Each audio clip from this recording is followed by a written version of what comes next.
नमस्कार, प्रकाश नेत्रालय एवं पंचकर्म केंद्र से मैं डॉक्टर दिनेश शर्मा बात कर रहा हूँ। हम आज बात करेंगे डायबिटिक रेटिनोपैथी के बारे में। वो हर डायबिटीज़ का पेशेंट जो बहुत लंबे समय से डायबिटीज़ से पीड़ित है और जिसकी ब्लड शुगर के अंदर फ्रिक्वेंटली फ्लक्चुएशंस देखने में आती हैं, यानी कि कभी ब्लड शुगर बढ़ जाती है, कभी एकदम से रिड्यूस हो जाती है, या फिर रेगुलर तौर पे भी जिनके blood sugar levels higher side में रहते हैं, कंट्रोल्ड नहीं रहते हैं, वो हर पेशेंट डायबिटिक रेटिनोपैथी से सूनर और लेटर पीड़ित हो सकता है। हो सकता है किसी पेशेंट में 5 साल तक ब्लड शुगर अनकंट्रोल्ड रहने के बाद ये सिम्टम्स दिखाई दें।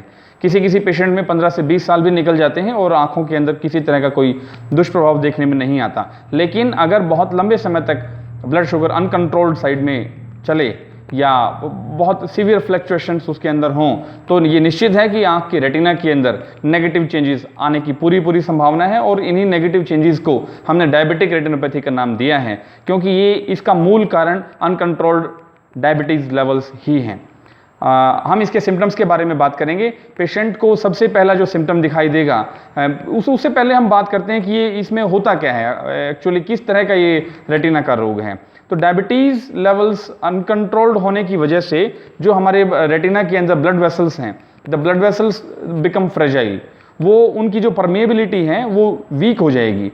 तो थोड़ा सा भी प्रेशर उनके ऊपर पड़ेगा, आपका ब्लड प्रेशर बढ़ा, आपने गुस्सा किया, आपने सिर नीचे पैर ऊपर करके कोई ऐसी एक्टिविटी, योग, एक्सरसाइज करने की कोशिश की जिससे ग्रेविटी का प्रेशर टुवार्ड्स आपके हेड हो, ब्लड का फ्लो हेड की तरफ जैसे ही ज़्यादा होगा, तो वो प्रेशर रेटिना की ब्लड वेसल्स सहन नहीं कर पाती हैं और उसमें से एक टेंडेंसी रहती है कि थोड़ा सा ब्लड रेटिना के अंदर, ब्लड वेसल से बाहर रेटिना के अंदर लीक कर जाता है।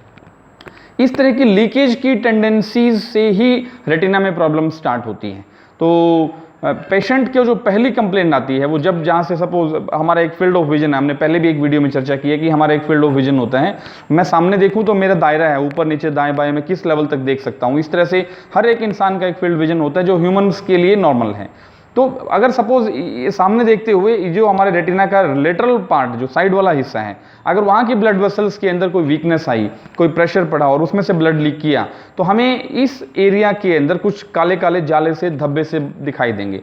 जैसे एक बादल है, एक बालों का गुच्छा है, कुछ मच्छरों का झुंड है, इस तरह की अलग अलग आकृतियाँ पेशेंट को दिखाई देनी स्टार्ट होती हैं। And this is the first symptom जिसके लिए पेशेंट डॉक्टर के पास, ऑप्थेल्मोलॉजिस्ट के पास जाता है अपने आईज के चेकअप के लिए, और वहां जाके पता चलता है कि the diabetic retinopathy has started, it's the first stage और सेकंड स्टेज, या जो भी डायग्नोसिस का से पता चलता है, उस कंडीशन में डायबिटिक रेटिनोपैथी का डायग्नोसिस इस तरह से किया जाता है।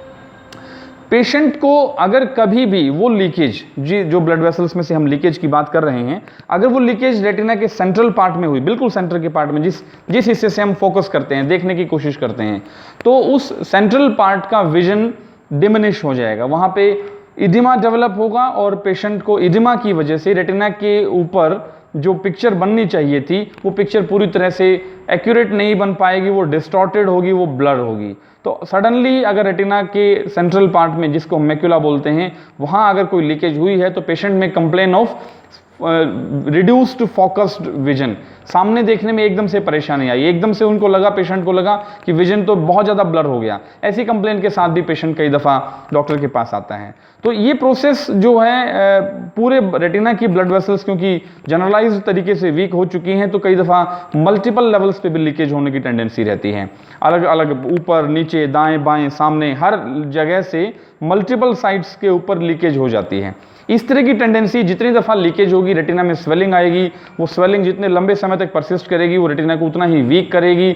और जो कनेक्टिंग ऑप्टिक नर्व है, पूरा रेटिना नर्व से ही मिलके बना है, और उन नर्व्स में से एक मैसेज कंबाइन होकर थ्रू ऑप्टिक नर्व ब्रेन के अंदर जाता है, जहां से हम विजुअलाइज करते हैं।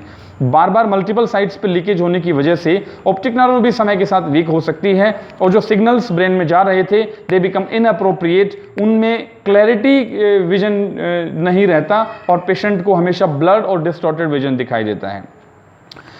मॉडर्न और कन्वेंशनल जो हमारी साइंस है, उसमें जो ट्रीटमेंट्स अवेलेबल हैं, they are more of prophylactic and less of curative. वो जिस पर्टिकुलर पॉइंट से लीकेज हो रही है उस पर्टिकुलर पॉइंट पे लेज़र ट्रीटमेंट कर देते हैं। Laser is a sort of welding, कि वहाँ पे सील कर दिया, जिस जगह से लीकेज हो रही थी वेल्डिंग करके लेज़र से उस जगह को सील कर दिया, तो उस पर्टिकुलर हिस्से से अब लीकेज नहीं होगी। फिर दूसरी किसी ब्लड वेसल से लीकेज हो जाएगी तो वहाँ वेल्डिंग हो जाएगी, तीसरी जगह से हो जाएगी, चौथी जगह से हो जाएगी। लाइकवाइज कई दफ़ा हम हमारे आयुर्वेदिक क्लिनिक में देखते हैं कि patient 20-20 shots of laser treatments करा करके पूरे रेटिना में, और लेज़र के अपने साइड इफेक्ट्स भी हैं, जिस जगह पे लेज़र होगा उस जगह का विजन कुछ परसेंटेज तक डिमिनिश, परमानेंटली डिमिनिश हो जाता है, रिड्यूस हो जाता है, because it's a sort of welding I told you previously. तो वो पर्टिकुलर हिस्सा रेटिना का एक तरह से जल जाता है और वहाँ की जो सेंसेशंस हैं, जो लाइट को लेकर के इमेज को बनाने का जो उनका फंक्शन था वो वीक हो जाता है। तो अगर 20 शॉट लेज़र के रेटिना में हुए हैं तो ये मान के चलें कि पेशेंट का 20-30% परमानेंट विजन का लॉस डेफिनेटली हो जाएगा, अगर हम फर्दर उस पर्टिकुलर टाइम तक लीकेज को रोकने में कामयाब हो भी जाते हैं तो भी।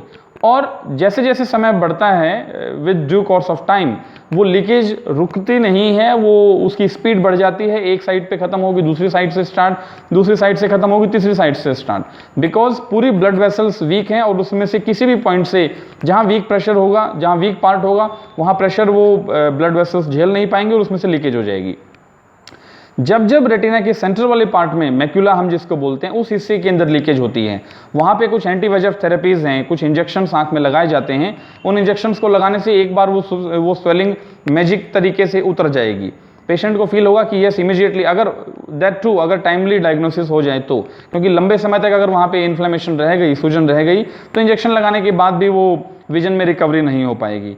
तो ये सारे के सारे जो मॉडर्न कन्वेंशनल सिस्टम्स हैं के जो टूल्स हैं, जो ट्रीटमेंट्स अवेलेबल हैं, वो सब टेम्पररी काम करते हैं, कुछ समय के लिए ही अपना प्रभाव दिखाएंगे, लेकिन वो परमानेंटली उन ब्लड वेसल्स को स्ट्रेंथ नहीं दे सकते और vision keeps on deteriorating day by day even after taking laser treatments and injection treatments. ऐसा हमारे बहुत सारे पेशेंट्स को डेफिनेटली ये फील हुआ भी है कि ये सब ट्रीटमेंट कराने के बाद भी उनका विजन जो है वो रिड्यूस होता जा रहा है और जो लीकेज होने वाली टेंडेंसी है वो बंद नहीं हो रही है। Now coming to the Ayurvedic point, this is the most effective treatment part available for diabetic retinopathy nowadays in India.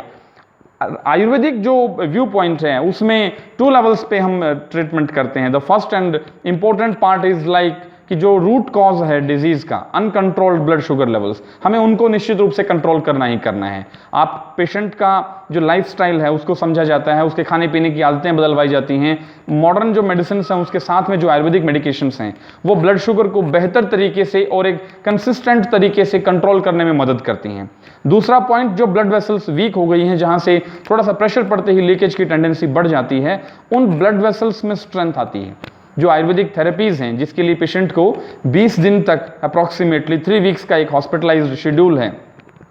Ayurvedic eye hospital के अंदर पेशेंट को 3 वीक्स के लिए स्टे करना पड़ता है।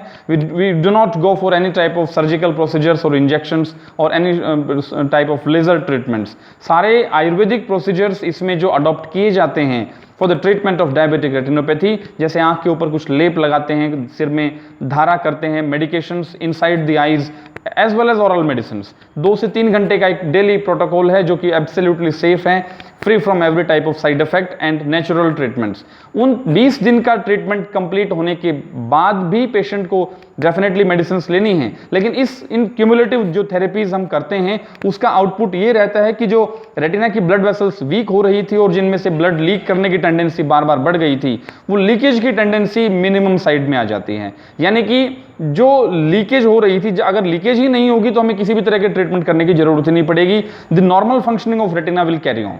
So this is the most beautiful part of Ayurvedic treatment कि हम लीकेज को ही मिनिमम साइड में ला सकते हैं, रिस्क खत्म हो जाएगा। एक चीज, दूसरी चीज, अब तक के एपिसोड्स की वजह से जो लीकेज अगर आज भी रेटिना में बनी हुई है, with Ayurvedic treatment that can be resolved up to a normal retina, into a normal retina, जो जैसा एक नॉर्मल रेटिना होना चाहिए, विदाउट सूजन, without inflammation.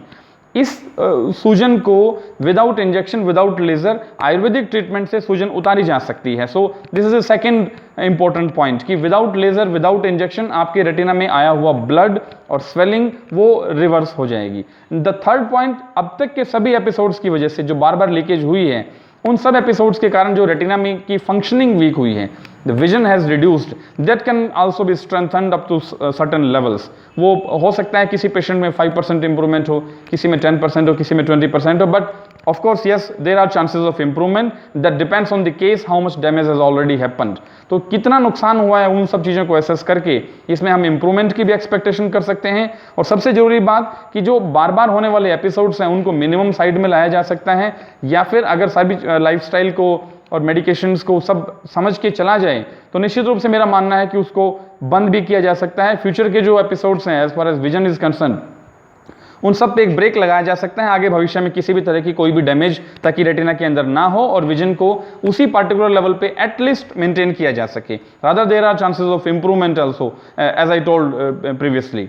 So diabetic retinopathy का Ayurvedic treatment is very safe, is very natural and इस process को adopt करने से मैं निश्चित रूप से दावे के साथ कह सकता हूं कि सभी डायबिटिक रेटिनोपैथी के पेशेंट्स को बेनिफिट मिलेगा। They will be happy and they can, the vision can be prevented from further degradation, rather we can expect certain improvement as well. So enjoy Ayurveda, take benefit of its natural healing process, and we are available here at Prakash Nethralaya and Panchkaram Kendra. आपका स्वागत करता है। अगर हम माध्यम बनते हैं आपकी इस विजन को इम्प्रूव करने के लिए तो निश्चित ही हमें खुशी होगी। Thank you.